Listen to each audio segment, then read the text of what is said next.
Tranquility Base here. The Eagle has landed.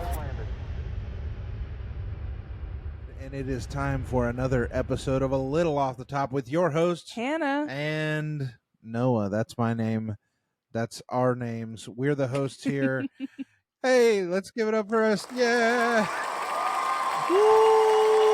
All right, that's enough. And you see we've got our studio audience in shot now. She's right here. Well, she is wandering, but we've got her in shot with our video setup here. Yeah. Video setup. This is only our second time recording with this, and I'm using all the little features here because I'm excited about it. Anyway, we are here for another episode of A Little Off the Top. This intro is repetitive because our dog is not wanting to lay down. Awen, Go lay down. Lay down. We brought your bed in here. Lay down in your bed. Yeah. There you go. Oh yeah, she's got it real hard, as you can see. Oh, totally. Man, we Hannah just got off of work just a little while ago, and we got home, and I said, well, we're riding the high of recording the season 2 premiere last night, which was very fun. It was a lot of fun, despite the technical errors that happened after the fact. But you know what? We're gonna do. Yeah, I'm gonna say this right now. We're gonna do another trivia episode. Mm-hmm. We're going to let the champs take a break for this episode and bring in another one, and let the other two teams try to defend themselves after the fact. They lost a hard-fought battle, a good battle though, and they said that they were willing to come back and try it again. So we will see Team Houston and Team Syracuse. Well, the first time for the listeners for Team Syracuse due to errors, but for us, Team Syracuse coming back to try to defend themselves. So anyway, how you feeling, Hannah? Good. How you doing today? Doing pretty good. It was a pretty. How's the best way to put this so I don't jinx myself for the rest of the week? It was a pretty chill day. Nice. Nice. I'm glad to hear Tomorrow I'm in the OR, so I'm trying my best to be pretty chill about it. Yeah. It's understandable. Yeah. That's understandable. Well, we've got some interesting stuff to talk about today. So why don't we just go ahead and get into it? Let's do it. All right. So I am we're going to do this category, this segment here that we have called in the past Taking It a Class. Mm-hmm. And I'm going to teach you about the 1893 World's Columbian Exposition. Some people call it the Chicago's World's Fair. Our dog is wandering again. Anyway, hang on. Let's readjust. All right. I'm going to bring her over towards me. Okay. All right. We're going to pause the recording here.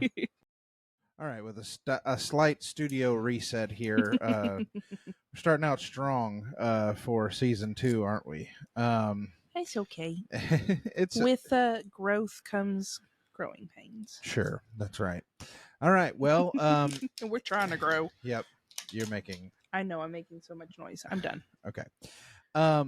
So a lot of people call this the Chicago's World's Fair of 1893. It is, in fact, the World's Columbian Exposition of 1893. Mm-hmm. Chicago was chosen as the city to host it. Frederick Law Olmsted was called on to adapt his initial designs for the South Park Commission site, now called Jackson Park, Washington Park, and the Midway Plaisance, to be more appropriate for a fairground.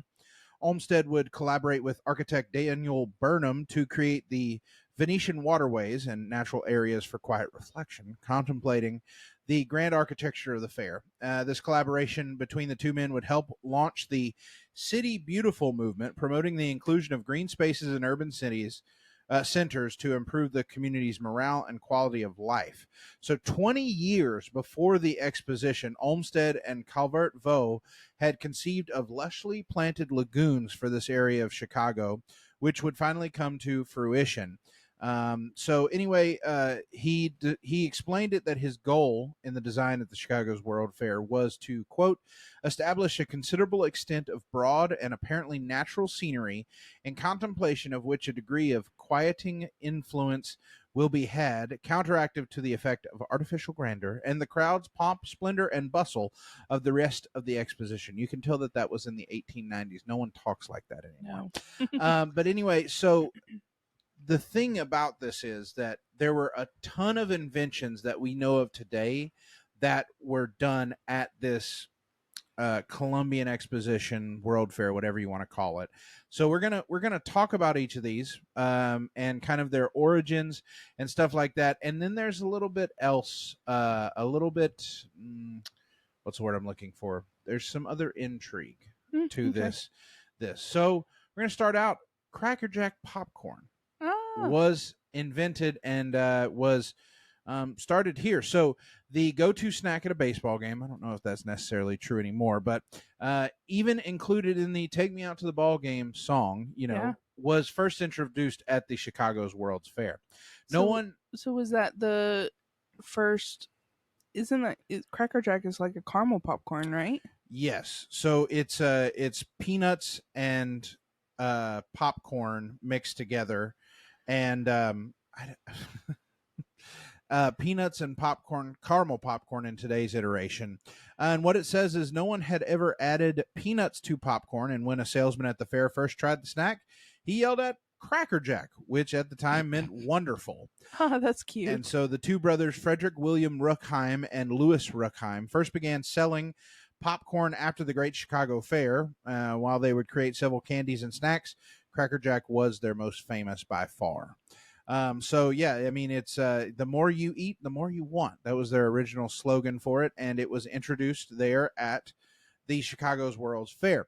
Another one, and this one I can't remember what it's called now, but the original first ready mix pancake flour, known as Aunt Jemima, was introduced at the World's Columbian Exposition, or the Chicago's World's Fair. That's cool. While the flour mill was originally purchased in 1888 in St. Joseph, Missouri, it did not gain popularity until the World's Fair.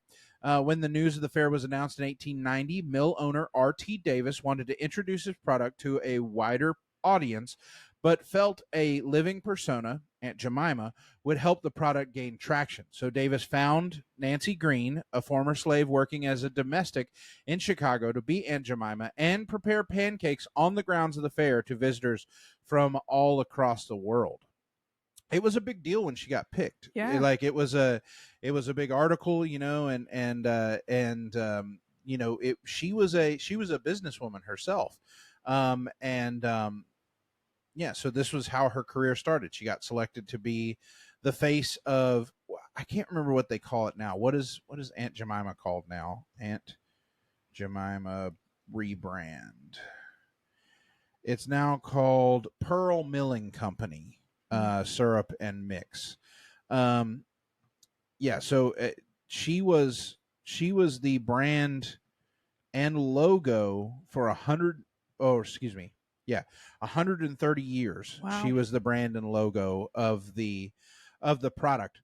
Another interesting one for you there, the zipper was introduced at the 1893 World Fair. It's odd to think that something so universal to everything today was introduced at the 1893 World Fair. While there were several versions of the zipper being invented around the same time, it was Whitcomb Judson who displayed it at the fair through his company Universal Fastener, which makes sense. The idea of an automatic continuous clothing closure was first introduced in prototype form in the early 1850s. But then Judson built off that original idea, creating the clasp locker. So the part that you go zip and pull up of the zipper is what he created. And despite being displayed as a novelty at the World's Columbian Exposition, fairgoers saw it as a game changer for their clothing because at the time everything was tied up. I mean, there were Or buttons, yeah. buttons and tied up. That's it. And so, can you imagine? Which I know they have button flies nowadays, but could you imagine all your pants? You either have to tie them up or button fly them. Mm-hmm. Well, it's like women's corsage or corsets. Corsets, yeah. Yeah, those were laced. Right, yeah. They were just weaved, string, and they pull them real tight, and I'm sure. I mean, there's still some people who do that with their corsets, but because you can pull it tighter. But the zipper was such a revolutionary thing, and to us, it's like, oh yeah, that seems really late in the game, though. 1893 seems like, I guess it was. What was? I guess we could look what was popular, like some pretty huge inventions that came out shortly before that was becoming more commonplace by that point. Sure, yeah. Just to kind of give you a history reference. But yeah, you're right. It does feel a little late in the game. Another one for you here, and this one we see at every fair now. What do you see? The Ferris wheel? Yep. The Ferris wheel was the first fair, was the World Columbian Exposition, the Chicago World Fair. The Ferris wheel was introduced. The Chicago World Fair was constantly comparing itself to the Exposition Universelle of 1889 in Paris. Paris had the Eiffel Tower, and Chicago needed something even more magnificent. And so they came out with the Ferris wheel. Engineer George W. Ferris submitted several different designs, and after 3 rejections, the designers finally accepted the idea of a great wheel. The fair's first 2 months were not as successful as originally anticipated, but once the Ferris wheel opened, the Chicago's World Fair began to flourish. So, pretty big deal there. A couple more for you. Wrigley's chewing gum was introduced there. Gum was not a new invention. However, the marketing that the Wrigley Company used would revolutionize the industry. The Wrigley Company was originally selling baking powder. Gum was given as a gift in the hopes people would buy more baking powder. So it wasn't even a thing that they were really selling. They were just giving it out like, buy Wrigley, And unsurprisingly, the gum became more popular than the baking powder. And at the World's Fair, Wrigley introduced their new flavor, Juicy Fruit. Yeah, I was just getting ready to say Wrigley's is Juicy Fruit, right? And spearmint is also Wrigley's as well. Yeah. Which now spearmint's a flavor, but like the green, What was Juicy Fruit is the yellow one, yes, right? The one that tastes so good. Yeah, but the flavor goes away within like a minute, if that. 5 seconds. Like, I mean, you chew Juicy Fruit and it's like, oh, it's gone. Like, I mean, it's so quick. You wave at the train as it goes by. Yeah, you're like, this is really good. Oh, well, all right. Now it tastes like I'm chewing rubber. That's pretty interesting to me. It happened. It's been that long, and they haven't figured out a way to make the flavor last a little longer. Yeah, come on, right? Come on now. They just never changed. They just never changed the recipe. The recipe. The spearmint on the thing here. There's a picture of the spearmint package. It says Wrigley's Spearmint, the perfect gum. The flavor lasts. Roll it under your tongue. Taste the real mint leaf flavor, flavored with the juice of pressed mint leaves. So originally that was spearmint was like their big thing, and giving it out as, again, a gift, hoping that people would buy more baking powder. And then it became its own thing. It became its own thing and is still a thing to this day. Wrigley also is the Wrigley Field. Like, I believe the Cubs play at Wrigley Field, and that is their the Cubs play at Wrigley Field, named their home field. Yeah, yes, that's where the Cubs play, and it was named after the Wrigley, corporation. Like, I don't know. You see, like, for instance, the Superdome used to be the Mercedes-Benz Superdome, or whatever. So Wrigley Field. It stayed. Panthers Stadium is the Bank of America. Right, but a lot of times these name changes a lot, it has stayed Wrigley Field all these years, and Wrigley is still located in Chicago. that's So, cool. like, yeah, Yeah. Chicago Cubs, Major League Baseball team for people who don't know, but they should know. That's one of the more famous names of Major League Baseball. Anyway, another one, and I'm very thankful for this one when we have them, because we don't have them everywhere we go. But the automatic dishwasher was introduced. So the original design for the dishwasher just splashed water onto the dishes, which wasn't very effective or efficient. Josephine Cochran decided to fix the problems, though it was nearly a decade in the making till she debuted it at the Chicago's World's Fair.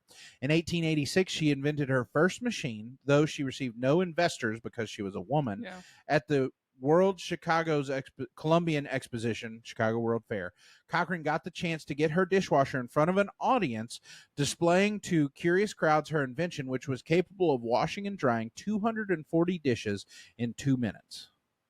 Wow. Yeah, that's a crazy invention for the time. Yeah. And obviously she got investors because went on to, it's a household item now. Like, it's I wish it was more common in apartments that you rent, but If only.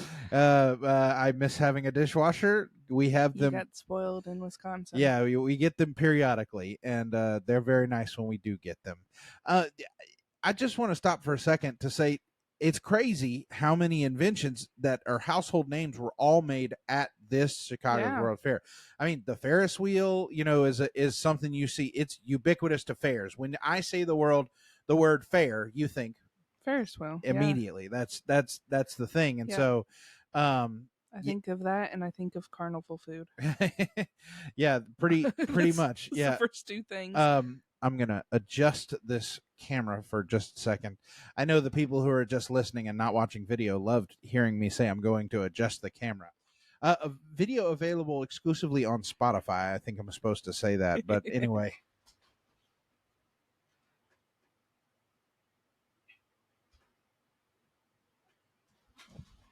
That was great audio content there. Anyway, and I mean Wrigley, juicy fruit, spearmint gum, those are the first things. Like, for the longest time when I thought of chewing gum as a kid, it was juicy fruit. Yeah, that was absolutely. what I thought of. Another one here, and I mean, this one's still around. It's more known as a hipster thing, but Pabst Blue Ribbon was introduced at the Chicago World Fair. American brewer Frederick Pabst would marry the daughter of Philip Best, brewery owner, and become not only family but business partners, going on to create a beer still drank today. Originally, the beer was known as Pabst Best Select, and it was already highly successful in 1872, however, only in Milwaukee, which is where it was started. When the Columbian Exposition rolled around, there was a chance for national attention. For every beer sold at the fair, a silk blue ribbon was tied around each can as a way to stand out. When asking for a beer, patrons asked for the blue ribbon beer, and the name stuck. Oh, that's Pabst cute. Blue Ribbon. So yeah. that's some interesting stuff there about the Chicago World's Fair. I feel like there's It's some kind of fun more. to see the like the selling gimmicks Yeah, right? and how, obviously things have changed as it's went along, but like people were excited about a silk ribbon Right. around a can of beer or Right. bottle of beer, whatever, and then selling chewing gum to try or giving away chewing gum to try to sell baking soda. Yeah, absolutely. It's kind of cool. There's some other ones that were introduced at other World's Fairs that I'm seeing, like the telephone was introduced at the Yeah, I World's remember Fair, that. and the electric light bulb was introduced at the World's Fair, and it was considered a novelty to most I know. people. The kinetoscope, which was another Thomas Edison invention, which was the first moving picture device, was on display at the fair. The electric incubator for chicken eggs was at the fair. The electric sidewalk, the early fax machine that sent pictures over telegraph lines were on display. But the big thing that happened at the Chicago's World Fair that I want to talk about is H.H. Holmes. Mm-hmm. Have you heard that name before? I have. Do you know No. what he is? No. He's a serial killer, and he was one of America's first serial killers. Yep. He was a con artist. His real name, Herman Webster Mudgett, better known as H. Holmes, was a con artist and bigamist who was one of America's first serial killers. Sometimes referred to as the Beast of Chicago, Holmes is believed to have killed somewhere between 20 and 200 people. Now, hold on a second. Let's think about those numbers, Hannah. 20 and 200 people. Right. That's a wide margin there. Well, let's be honest. You know, it was 1893. investigation skills and all of that was severely lacking. Man, when you watch like true crime stuff, like documentaries about serial killers in the 80s and 90s and all that stuff, it's like they were right under our nose and we had no idea. And I'm like, yeah, because you're stupid. Like, Well, I mean, think about it. Let's go back as recent as Ted Bundy, which is probably one of the most well-known yeah. killers. He escaped from a courthouse out of a window and just moseyed up into the woods and was missing for a long time. Yeah, for sure. He would just go to another state and do horrible things because they never talked to one another. So they didn't even know there was a serial killer because, you know, different police stations in different states did not communicate with one another. Right. Yeah. And I mean, well, with Dahmer, it was they were at his place. They didn't want to get the gay. Right. They were at his place and they had neighbors telling them how much it stank and how much noise came out of his place and stuff, and they were just like, no, because it was people of color and it was homosexuals. That was people of color. Yeah. That and, was wasn't there also a high amount of, obviously people of color covers this, but like immigrants? Undocumented right. immigrants. Yes, and stuff? there was a lot of immigrants there. There were a lot of people of color there. There was a lot of homosexuality there. Mm-hmm. They was not far from a local like gay bar and stuff, which is what he preyed on. Yeah. And they were just like, no, we can't. We don't. It was whenever the whole AIDS thing was going on. So they were just like, he was so stupid, but he got away with it because they just didn't communicate with each other. Yep. Same thing with clown guy, John Wayne Gacy. Mm-hmm. He wasn't it John Wayne Gacy? Yeah. So like he would just go to another town, but he would still bury them all under his house whenever, and they say that he could have killed more, but like whenever they started uncovering it, he had like, what was it, like 14 bodies buried underneath his house, just in the neighborhood. Like, well, it's like Ed Gaines, which is probably one of the most interesting cases I've researched, looked at, whatever, heard about. He was friends with the cops. Yeah.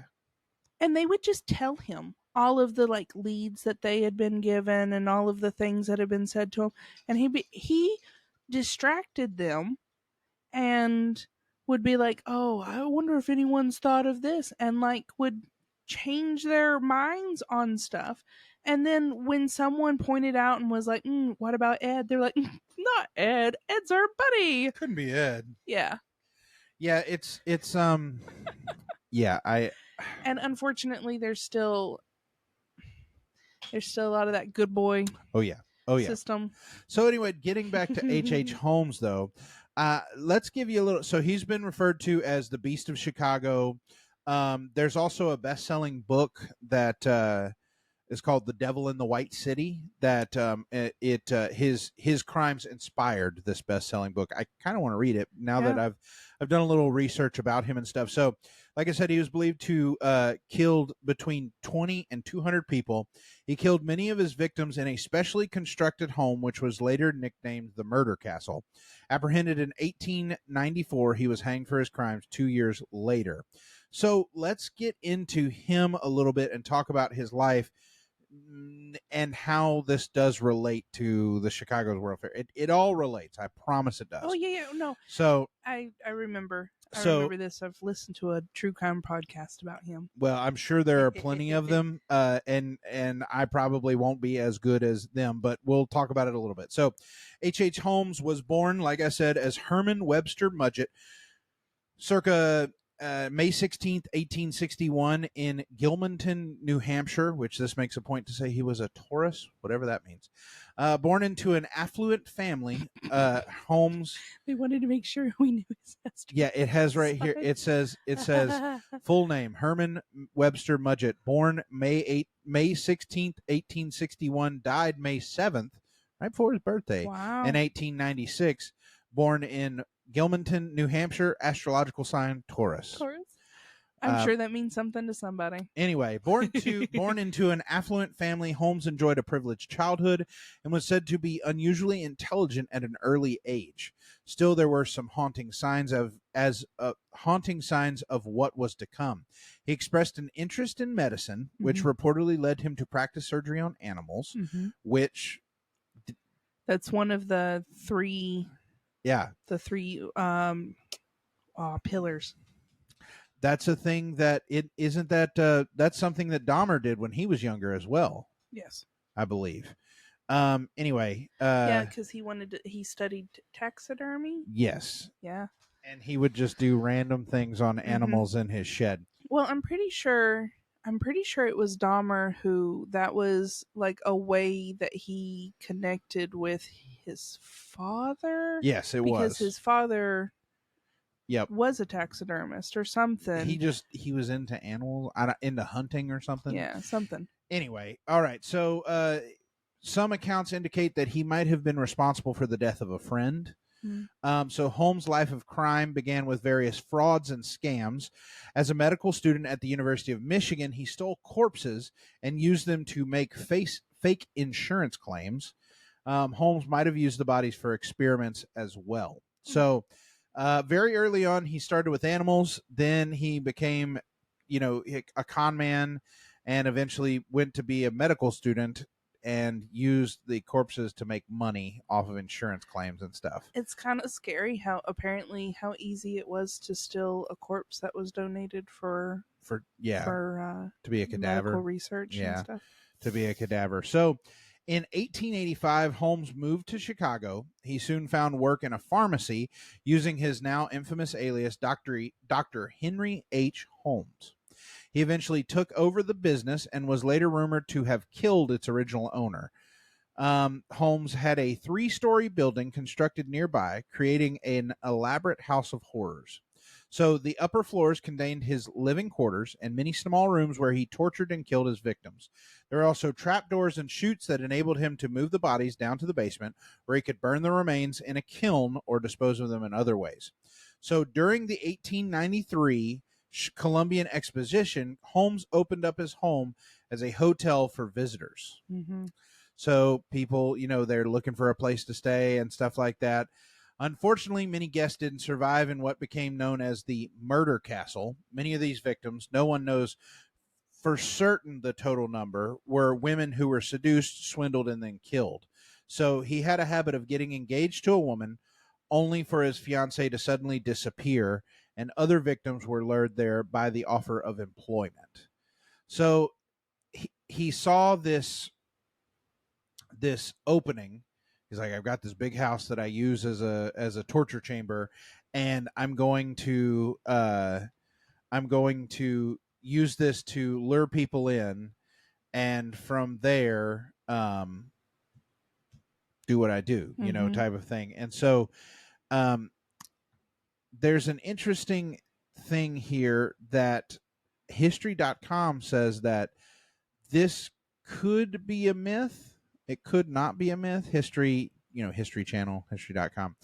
They say that there are claims that he killed up to 200 people inside his macabre hotel that was outfitted with trapdoors, gas chambers, and a basement crematorium. But the actual story, while horrifying, may not be quite as sordid. So it could be not as bad. There was a total of 9 people that we can say with some confidence he probably killed. He confessed to 27 at one point, but several of them were still alive at the time. But the inflated numbers of up to 200 victims likely started with a book that was published in 1940 called Jim of the Prairie by Herbert Asbury. So It kind of had a throwaway line in there that people suggested it may have been as many as 200 people. Selzer says. Selzer is the author of the H. Holmes, the true story of the White City Devil. So he did a lot of research on him, and he says, again, kind of a throwaway line with 200, many as 200 people. Nobody had actually suggested that, in fact, but thereafter, everybody else who retold the story just threw in that line until people started deciding that that was a real estimate or a real possibility. So there's also no evidence that Holmes trapped strangers inside his hotel in an attempt to kill them. The 9 people he likely killed were all people he already knew, and the building he owned wasn't a hotel. The first floor consisted of storefronts, and the second floor had apartments for long-term rental. When he added the third floor onto his building in 1892, he told people it was going to be a hotel space, but it was never finished or furnished or open to the public. The whole idea was just a vehicle to swindle suppliers, investors, and insurers. So Holmes was part of a lot of fraud schemes, and was actually he didn't ever get arrested for murder. What he originally got arrested for was a horse swindle in Texas. And then he fled because things went sideways, and they arrested him in Boston in 1894. So shortly after the World's Fair, investigators soon to begin to suspect him of murdering his associate, Benjamin Peitzel, in an insurance scheme, and then murdering his 3 children, Peitzel's children, who were roughly 7 to 14 years old, in an attempt to cover it up. So basically, the kids found out, so he killed them. And so he never really got arrested for the deaths at the World Fair, but then he confessed to all these killings whenever after the fact. So after Holmes' arrest, newspapers began printing these stories about Chicago's murder castle and claiming he had outfitted it with trapdoors and secret rooms to torture and kill guests and all these things. And really, people say that it was just like a buildup of this person said this thing, and this person said this thing, and this person said this thing. And someone spoke, Harold Schechter, which is another person who really researched into H. Holmes, and did a book called Depraved, the definitive true story of H. Holmes, whose grotesque crimes shattered turn-of-century Chicago, which that is the longest title for a book. But he says, it's my belief that probably all those stories about all these visitors to the World's Fair who were murdered in his quote-unquote castle were just complete sensationalistic fabrication by the yellow press, he says. By the time I reached the end of my book, I kind of realized even a lot of the stuff that I had written was probably exaggerated. So without any evidence, newspapers just started claiming that Holmes had used his building's chute to transport bodies to the basement. And by the way, not that unlikely for houses to have chutes at the time. No, a lot of for their laundry. Yeah, exactly. But these stories turned Holmes's building into an elaborate torture dungeon outfitted with gas pipes and soundproof rooms and all these things. And just one thing grew after another, grew after another, grew after another. And really, in the end, he saw a chance to be even more famous and be like, oh, yeah, I killed. Well, I mean, if you're going to go down for some of the stuff that he was going down for, and probably was not going to see, freedom again, why not? Right. I mean, we see this plenty of times with killers. They see a chance to be famous, and a lot of times that's their desire, is to be famous. That's their they do it for the attention. It's the ego type. Yeah, exactly. So to talk really quick about, we'll get into probably who his likely real victims were, but to talk about the fraud scheme that kind of got things caught up here is Holmes left Chicago shortly after the World's Fair to continue his schemes, including a plan with an associate named Benjamin Peitzel. I mentioned him a minute ago. So they planned for Peitzel to fake his death in order to collect $10,000 from a life insurance company. So jailed at one point for another fraud, Holmes confided in a fellow inmate and notorious outlaw, Marion Hedgepeth, who knew Holmes as H.M. Howard, about the life insurance scheme. So Hedgepeth later helped investigators by revealing these details of their discussion. But, so he was going to fake Peitzel's death for this life insurance claim, right? Well, obviously, they didn't fake his death. And while authorities eventually identified Howard as Holmes, they didn't catch on soon enough to stop his final murders, which was the Peitzel, killed Howard Holmes, whatever, killed Peitzel. He's got so many names that it's easy, and they're all H names. Holmes killed Peitzel, and after telling his widow that her husband was still alive and in hiding, she convinced her to let him travel with 3 of the 5 children. And he killed them as well because they somehow knew he was lying or something. And so eventually this inmate said, "Hey, I heard the story about this. This sounds very similar to this. If I give you this information, can I get out? Type of thing." And then they connected X to Y and figured out that Howard, H.M. Howard, was actually H.H. Holmes. Which, if you're gonna make all these fake names, don't make them so close to each other. But so. Well, that makes it easier to remember the lie. That's true. That is very true. So there are multiple people that H.H. Holmes likely murdered. Of course, by likely, that means that we don't have concrete proof. We don't have exact proof that Holmes. This is who he got. He got hung for killing, but we don't have exact proof that he did kill these people. We believe that he killed Peitzel, right? But we don't know that for sure. We believe that he killed the 3 of his 5 children. Does it say how the kids were killed or how he tried to? So I'll just let me get into it. Okay, so sorry. These myths, a lot of these myths can obscure the story of Holmes's actual likely victims. 2 of the earliest were Julia Connor and her 6-year-old daughter Pearl. They disappeared around Christmas of 1891 after Holmes had an affair with Julia and involved her in some of his business schemes. During his life, Holmes alternatively denied killing Julia and confessed to accidentally killing her while performing an abortion, is what he said later on. So, that's a really easy way to say he, accidentally killed her, but it's still kind of unclear as to what happened with the 2 of them. But it was known that he had an affair with her and she did business with him. And then around Christmas of 1891, they disappeared and were never seen again. And he said that he didn't do it. And then later on was like, well, actually I did. So over the next 2 years, Holmes may have murdered 3 other women, Emmeline Sigrand Minnie Williams and her sister Nanny Williams. Both Emmeline and Minnie appeared to have had personal and business relationships with Holmes when they disappeared. But as with Julia and Pearl, it's difficult to say exactly what happened to them. And then the evidence for the murder of Ben Peitzel and his young children in 1894 is more solid. So even so, investigators only tried and convicted for Ben's murder. So he really only got arrested and hung for the murder of one person. He received the death sentence in 1896 and died by hanging in Philadelphia about a week before his 35th birthday. So I bring all that up to say that the Chicago's World Fair brought us a lot of inventions, including the invention of the first serial killer.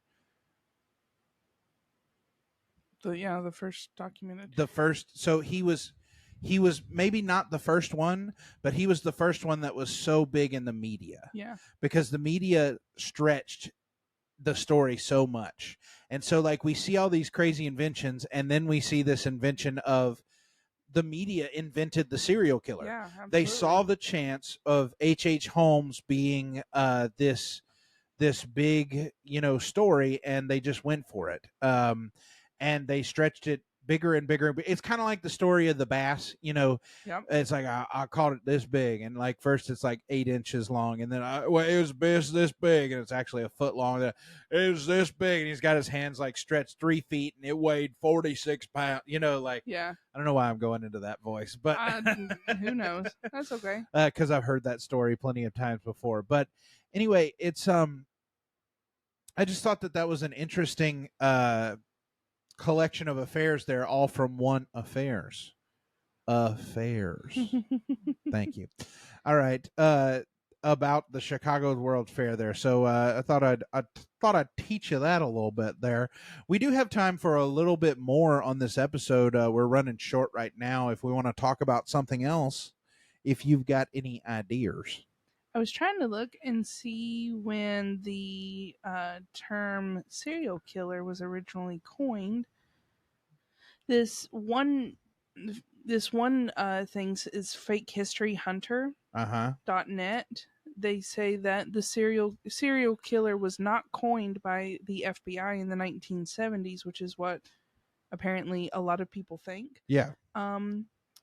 It has been said that the term series killer was first used by writer Dorothy B. Hughes in her 1947 book A Lonely Place, where she truly describes a fictional serial killer. The term serial murder in English was first used in a 1950 book. There's also one right here that says that potentially it was coined in the 1930s in Berlin, Germany, by writer Margaret Seton Wagner, who covered the work of Jeanette. Who's Jeanette? I mean, we're diving in here. Who is And then chapter 2 of the term serial murder in English was first used in a 1950 book, The Complete Detective, Being the Life and Strange and Exciting Cases of Raymond Schindler, a Master Detective, by Richard Hughes. Chapter 2 is titled The Serial Murderer. Yeah. That was about Arthur Warren Waite, who poisoned 2 people in 1916. This Jeanette, just to say real quick, Jeanette was a famous inspector of the Berlin police. He served for 30 years and is considered one of the most gifted and successful criminologists in the German Reich. His caseload included those of Fritz Harman and Peter Kürten, which are 2 pretty big criminals in history. So he was a very famous criminologist, and Margaret Seton Wagner wrote a book about him in the 1930s, and she used that term. Yeah, in the 1930 publication, she used the term Syrian Mordor, however you say it. It's obviously German. Yeah. Which directly translate to as serial murderer. Yeah. But is generally translated into serial killer. Serial killer. Yeah. Yeah. So that's so the 1930s. Yeah. So yeah, some interesting stuff there. A lot of really good inventions and one really bad invention. Yeah, I know that was a little bit darker than we normally cover here, but well, and that also speaks to the power of the press. Yeah, exactly. And how, when unchecked, these stories just became more and more grandeur. Sure. Yeah. I mean, he went from killing 20 to 200 to it was actually maybe 9 people total potentially, and he had the torture castle, the murder castle, and all of this. Yeah, I mean it is interesting. I'm pretty sure I watched a movie or a TV episode where they kind of did like a loose play on, I believe that the murder. Hold on, Murder Castle. Yeah, there's a TV show called The Murder Castle.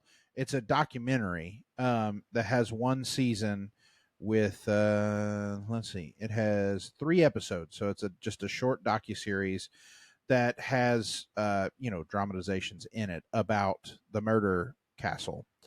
It's got a 6.6 out of 10 on IMDb. That might have been it. Yeah, it is interesting because the Chicago World Fair, all these people are getting ready and they're building all this space and they're trying to make the city better and all of these things, and then H.H. Holmes is like, all right, I got this house, and I'm a doctor, and I'm gonna tell people they can say I never saw any proof of that. Yeah. But also I don't really know how doctors worked back in the day. Like, did you finish medical school and then you got a practice, or did you go to medical school for a little while and then you were just like, yeah, You I'm a just doctor. declared yourself a Yeah, doctor. I'm just I'm not now I'm a sure. doctor. So, yeah, they Obviously, well, I mean, obviously they didn't check him too much if he just walked into a pharmacy and was like, "Yo, I'm Doctor So and So," yeah, exactly. and got a job there as Right. a And then pharmacist. and then the business was handed over to him. Left to him. Handed over to him. I do like this description of the this very dramatic description written about the murder castle. So I'm going to read that as just a little thing here. So the hundreds of rooms of the H. Holmes house were allegedly filled with trapdoors, gas chambers, staircases to nowhere, and a human-sized stove. If you were staying at the World's Fair Hotel, more commonly known as the H. Holmes Hotel, you might run up a flight of stairs and find that it led to nowhere. You'd open doors and see only solid brick. You'd enter a bedroom and suddenly smell gas seeping in. You'd try to run only to realize you were locked in. Even if you could open the door, you probably couldn't find your way out of the house, and before long, you'd meet your gruesome end. Or at least that's how the story of the H. Holmes house goes. As one of America's first known serial killers, H. Holmes became infamous not only for his crimes, but also for his legendary murder hotel in Chicago. Sometimes called a murder castle or a murder mansion, this mysterious building was initially believed to be a normal hotel and just a way for Holmes to make money during the 1893 Chicago's World's Fair.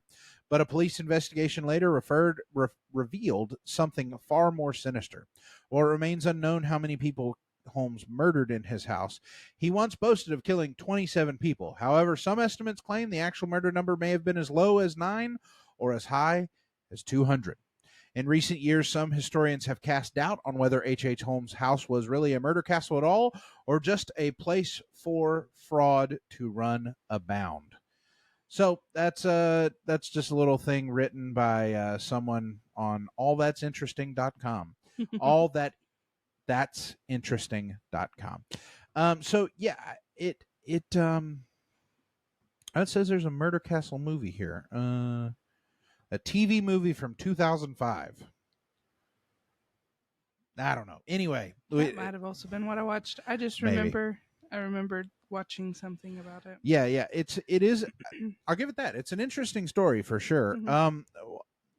I think I'm most thankful for what are you most thankful for coming from the Chicago World Fair? Probably going to say the zipper for me. Yeah, I think that's a good one. I'm No, the washing machine. No, I'm just kidding. Oh wait. No, the zipper. No, the automatic dishwasher. As someone who does a lot of the dishwashing around here, just because I'm here and stuff, uh oh yeah, if you're watching on Spotify, you get a doggy cam now. That's really the main purpose of our video format here now. Is if you watch on Spotify, you do get to see a cute dog while we ramble to the side of the screen. So anyway, yeah, we're at about 45 minutes here on this episode, a little shorter than we normally do, but I think we covered some interesting stuff. Hopefully people liked it and didn't hate it, and I'll probably throw some like mysterious music underneath or something like that to give a little something else while I'm rambling about H. Holmes. Who's your favorite serial killer that you know something about? I'm not a typical white woman, so I don't know serial killers super well. I know the big ones, like the ones I named. That's what I know. And now I know about H. Holmes, who apparently probably wasn't really a serial killer. But why don't you give one? Because for some reason, I don't know what it is, but like 20/30 something year old, probably going into 40-ish, white women just love true crime. Like not just white women, women in general. Like all women I've met, that not all of them, but a lot of them love serial killers and love true crime, and I don't get it.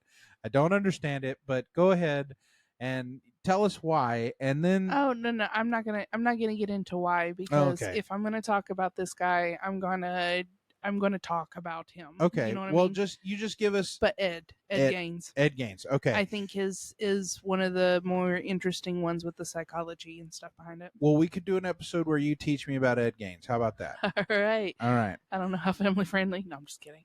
You can be family friendly. Some of his story is very dark and twisty. Yeah. I mean, okay. Well, you can teach us some stuff and leave out some stuff. Yeah.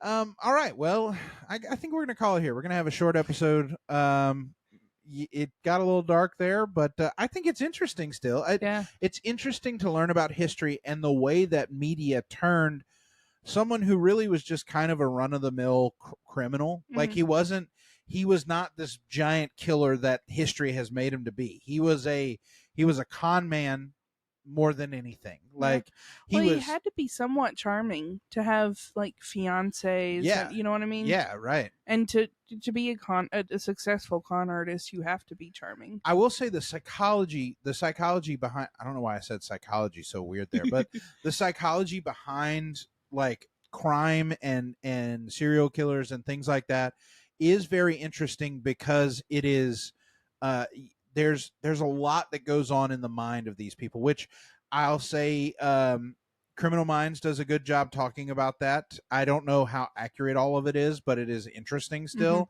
And because we're watching that, I've never watched it before, so we're started from all the way back at season 1, which they have many seasons of it. Yeah. And so it's been interesting. Also, Mindhunter does a good job. My goodness, I am still very, very. It was Netflix, right? Yeah. That had that. I am still incredibly upset with Netflix for cutting us off on that because the ending of the first season does not have good resolution. Right. Because they intended for it to be more, and then they were Right. just like, "No, we're not going to do that." Right.